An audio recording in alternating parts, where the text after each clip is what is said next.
but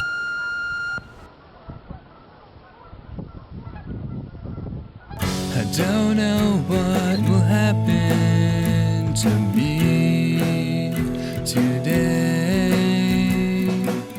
but I know it'll be something okay.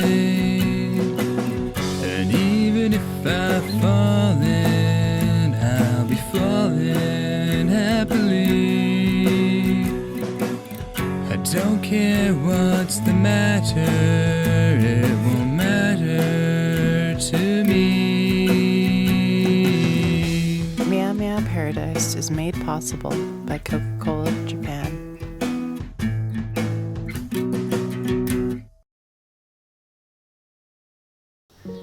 August 12th was a Sunday, and it was a sweaty, angsty, sun-pummeled Sunday, even for August. Steven Daisley's AC struggled in a loud and inconsistent voice. He contributed with the light percussion of his measured typing. Along the hot, drooling black asphalt, a shiny black delivery van twisted around similar suburban corners towards Steven's house. Sweet piano music drifted out of its windows. Steven wasn't expecting mail. Steven was visiting his favorite internet website, meowmeowparadise.org. Now, Meow Meow Paradise was an internet forum for people who liked cat girls, and Steven liked cat girls. Tall ones, small ones, perky-eyed and pretty. He liked them all, and he had a post count to prove it. Steven was composing the opening post for a new thread when the doorbell rang. It rang a few times more before Steven answered the door, plus one pair of pants. Waiting outside on the step was a sweaty, worn cardboard box and a sweaty delivery guy accompanying it, like a side dish with shorts barely covering its coarse black leg hair. Steven wasn't expecting mail, but he was glad not to find something else on his doorstep. He did what at least some people would have done and signed for the package anyways. It was kind of heavy, and the cardboard was coarse against the skin when he lifted it. By the time he had deposited the box into his living room and turned to close the door, the delivery guy had already dissolved into the hot summer smog. "Hey," said the box. "Hey, over here," said the box. "Who are you?" asked Steven. "It's ASSKNIGHT, from the internet," said the box. "Can you please let me out?" Steven thought about it for a minute. After a minute, the box began cutting itself open from the inside with a short, shiny knife. Shinked, shinked, went the box.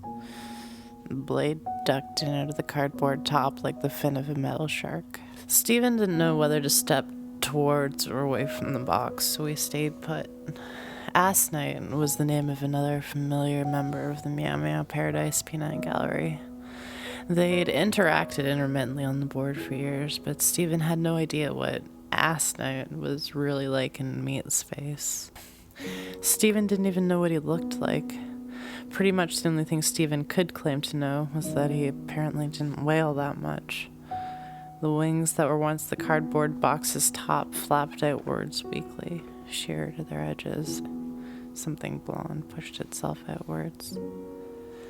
"Hi, I'm Madison Holiday," said ASSKNIGHT as she unfolded herself out of the box. Foam peanuts stuck to her small striped knee socks. "You remember me, right?" Steven was still shaking slightly. He could feel his armpits slicking with sweat. He didn't know ASSKNIGHT was a girl. Madison diverted her own gaze to the floor. She casually choked up on her grip and tossed the knife back into the cardboard box she had crawled out of.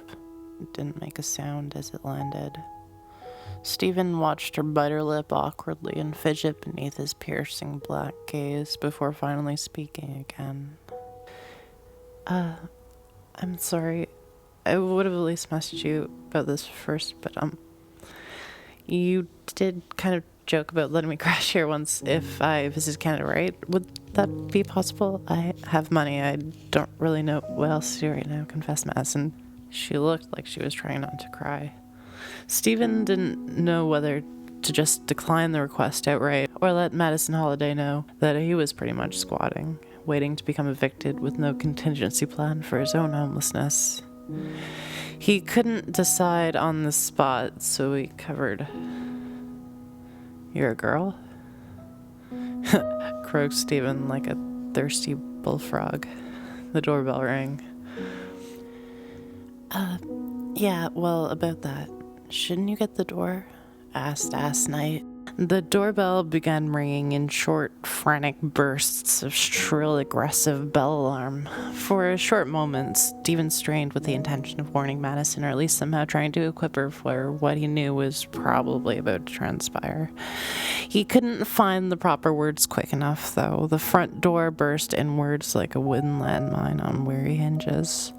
In the precipice of the doorway stood a tall, meaty thumb of a man, sticking up out of the earth, not in approval, but defiance. In 4 thick fingers, he held a short, stubby pistol. His wide gaze pierced the whole room. It was a withering wide gaze that Steven was all too familiar with. It was Mr. Daisy Diamonds, his pissed-off-as-hell landlord. "Daisley, you gay fuck," Diamonds growled, his perfectly pressed green polo shirt strained with the pure force of his breathing. "You gay shit dog dick lover. If you're not interested in sustaining our contract, I need you out of this house so I can begin renting it to somebody who is." Madison's brain prickled with ideas. Steven struggled to keep his cool face on. His co-leaser beefed it in May, offered Madison sympathetically, shattering the face off. "But here," she shuffled through the big damp box she'd arrived in.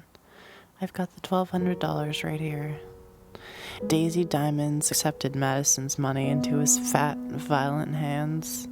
Steven's brain twisted with confusion. Momentarily, he was distracted by pangs of unease. Any Meow Meow Paradise regular definitely knew way too much about his personal life for real-life acquaintance. ASSKNIGHT must have some kind of agenda. What would he do if he came back from grocery shopping to find her licking the underside of his computer desk? Steven stiffened. What would he do? There was obviously at least something wrong with Madison. She was wearing cat ears and goes by the name ASSKNIGHT on the internet. It was bound to happen, he concluded, as Diamond stuffed Madison's wad of bills into his pockets with an asthmatic grunt of satisfaction. The gigantic nugget of a man left without saying anything else. Madison Holiday waved slowly as Daisy Diamonds exited, waves of nervous goosebumps winding around her nervous system. She wondered if she'd just fucked the whole thing up worse than it already was. "That was your landlord, right?" she asked. "Yeah, Daisy Diamonds. He likes Mr. better, though." Despite an off-putting introduction, ASSKNIGHT had managed to make a solid case for herself, as a visitor at least, Steven thought. Did Madison want him to pay her back now? How did she know how much money he owed? How did she know about Mike beefing it? How did she know where he lived? Why did she come here? Steven's mind began swimming with questions all over again. Steven's work buddy, Tom Thompson, had let himself in the open front door as Madison and Steven stood in the wake of what had just happened. Madison noticed Tom was trying out a new pair of sunglasses. They looked stupid.